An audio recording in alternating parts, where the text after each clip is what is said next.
My dear brothers and sisters in Jesus Christ, today we Carmelites and all the faithful celebrate the solemnity of Our Lady of Mount Carmel. We Carmelites today thank God for having showered upon us abundant blessings through the intercession of Our Lady of Mount Carmel. She is our mother, our sister, our model, our inspiration. Mother Mary is known through different titles and names.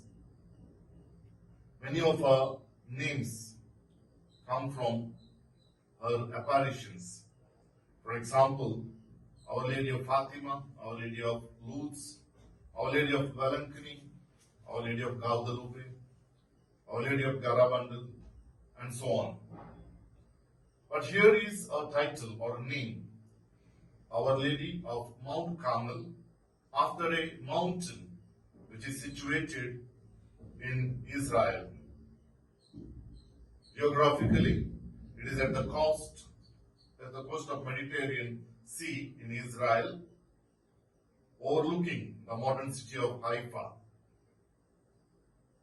Now, why Mother Mary is called after this mountain?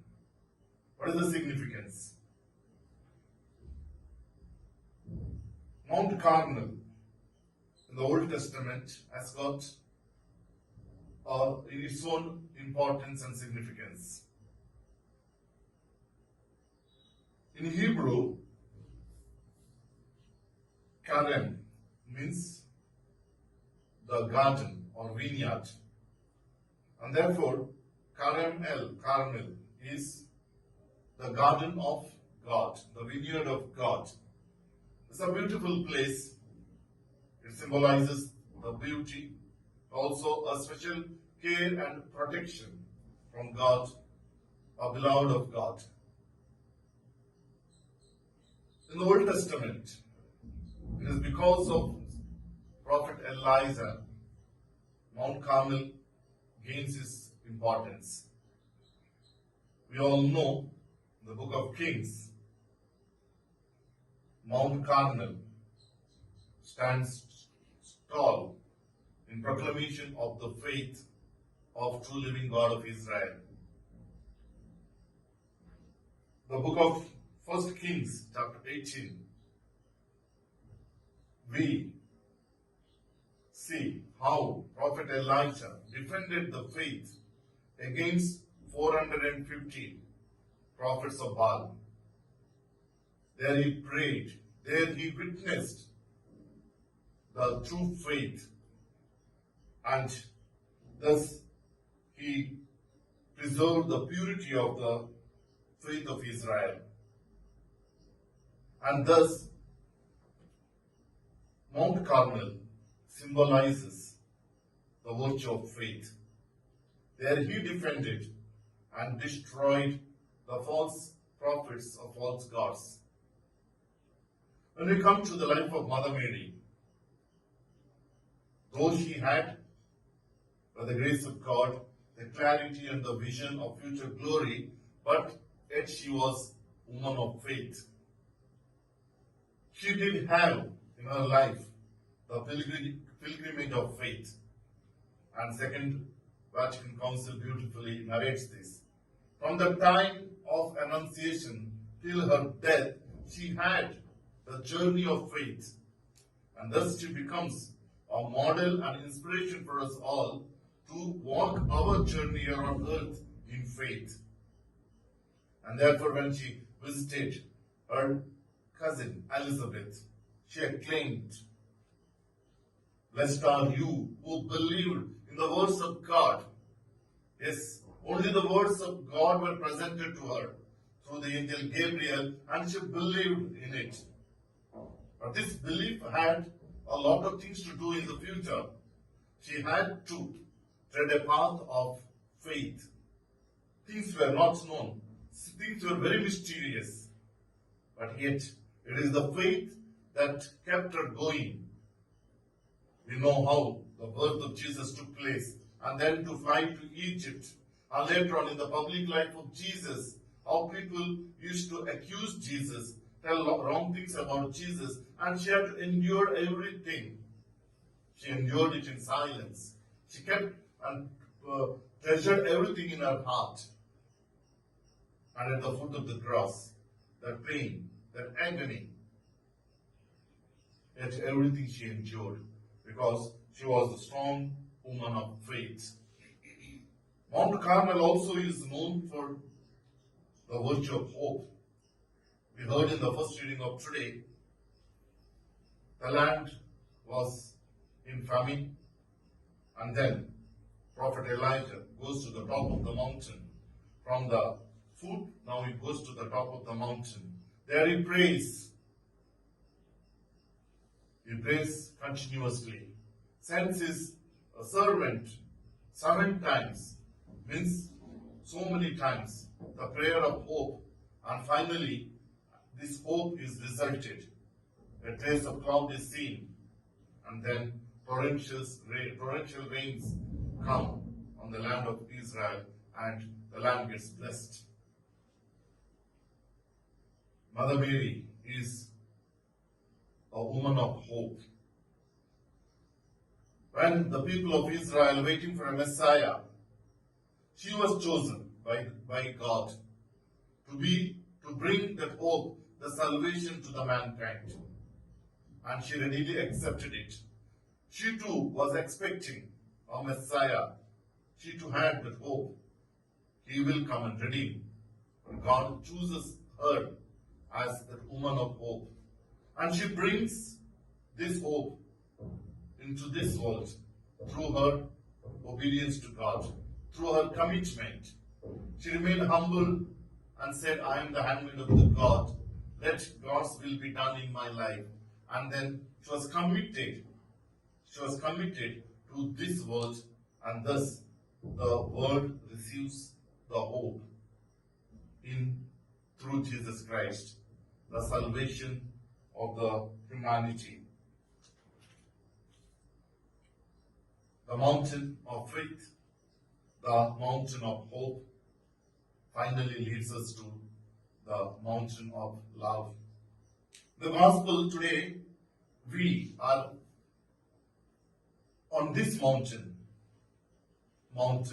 of Calvary, where Jesus offers his sacrifice. And this mountain is the mountain of charity. He gives himself, he breaks himself for the salvation of the humanity. And we see Mother Mary standing at the foot of the cross upon this mountain, because she was a woman of love. She was a woman of charity. If Jesus, Son of God, as a human, could practice all the virtues in his life, his faith, hope, and charity, it is because of the inspiration and the training of his mother.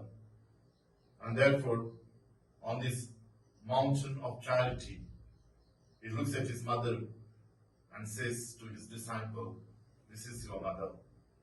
This is your mother, because it's not she's just a biological mother of mine, but she's the mother who instilled in me that faith, that hope, and finally, who accompanied me to accomplish the vision that is given to me by my Father. Through her words and through her deeds, she has supported me. She has walked this mystery of our life with me. And she will walk with you too. And therefore, he offers his own mother. A mother who is a woman of faith. A mother who is a woman of hope. And a mother who is a woman of charity to his disciple. And John takes her to his home, because to experience the mystery of salvation, to experience the mystery of Christ in his life, also to share with others. And therefore, Carmel mystery, John of the Cross, beautifully presents this life through a picture of mountain. The ascent of Mount Carmel. The journey begins with faith, virtue of faith, and he continues with the faith, virtue of hope, and culminates with the virtue of charity. The mystery of life of Jesus Christ are presented there. And to walk these mysteries in our life, we need the help of Mother Mary. We need the help of Mother Mary because she symbolizes both the Mount of Carmel, which stands for faith and hope, and Mount of Calvary, which stands for the virtue of charity. She lived it in her life, and therefore, no doubt, at the end of the 12th century, those soldiers of faith who came to defend the Holy Land from the enemies decided to stay there and to contemplate the mystery of life. They chose Mount Carmel because it is the mountain of faith and hope, and they chose Mother Mary as their patron. Especially, they built a oratory and dedicated it to Mother Mary because she is the woman who lived the mystery of life of Jesus Christ in her life. She is the one who supported this faith, hope, and charity, and which helped Jesus to accomplish his mission here on earth. So also she supported the early Carmelites and to all of us to live this mystery in our life. As John took her to his home, let us take her to our home. Let's take her into our life so that we are also able to live of these mountains, the life of faith, life of hope, and life of charity. Thus we are also able to accomplish the mission entrusted to us.